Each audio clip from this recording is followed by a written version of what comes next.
Israeli सेना की चेतावनी के बाद गाजा से बड़े पैमाने पर फिलिस्तीनियों का पलायन शुरू हो गया है।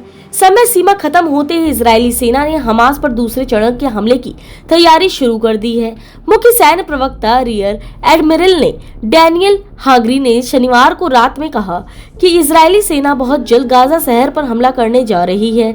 उन्होंने स्थानीय निवासियों से कहा वे दक्षिणी गाजा पट्टी चले जाएं। सेना का कहना है कि हमास फिलिस्तीनी लोगों को उत्तरी गाजा से दक्षिणी की तरफ जाने के लिए रोक रहा है और उन्हें मानव ढाल बना रहा है।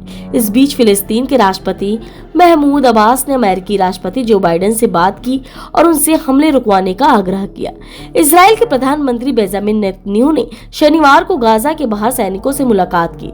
उनके कार्यालय द्वारा जारी एक वीडियो में उन्हें यह कहते हुए दिखाई दे रहा है कि आप अगले चरण के लिए तैयार हैं। अगला चरण आ रहा है। वीडियो में सैनिकों को उनके सवालों के जवाब में घिरे और सिर हिलाते हुए देखा जा सकता है। उधर तेल अवीव और सुरक्षा मूल्यांकन के बाद अपने संबोधन में नेतन्याहू ने कहा कि उनका देश अपने दुश्मनों द्वारा किए गए भयानक कृत्यों को कभी नहीं भूलेगा और उन्हें माफ नहीं करेगा। उन्होंने इस बात पर जोर दिया कि इजराइल अपने दुश्मनों पर पूरी ताकत से हमला कर रहा है, जिन्होंने इसकी कीमत चुकानी शुरू कर दी है। इजरायली पीएम ने कहा कि हम सभी एकजुट हैं। वहीं आपको बता दें, दर्द और शोक के इन काले दिनों में हमारे लोगों के वीरतापूर्वक कृत्यों की कहानी, उस स्थापित शनिवार की कहानियां इजराइल के इतिहास का एक अभिन्न अंग बन चुका है। आपको बता दें, दुश्मनों द्वारा किए गए भयानक कृत्यों को कभी नहीं इजराइल भूल पाएंगे, ना ही हमास।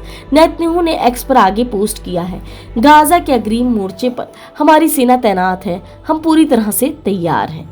वहीं आपको बता दें कि इजराइल की सेना ने कहा है कि उनके सैनिक आतंकवादियों के सफाई के लिए गाजे में छापेमारी कर रहे हैं और लगभग एक सप्ताह के भीतर हमास के हमले के बाद अगवा किए गए लगभग 150 लोगों की तलाश जारी है। इजराइल ने कहा कि उसे शुक्रवार को रात भर किए हवाई हमले में हमास के प्रमुख कमांडर मुराद अबू मुरीद को मार गिराया है। इजराइल ने अपने हमले में हमास के मुख्यालय को भी निशाना बनाया, जहां से आतंकी संगठन गाजा पट्टी में अपनी हवाई गतिविधि का संचालन करता था।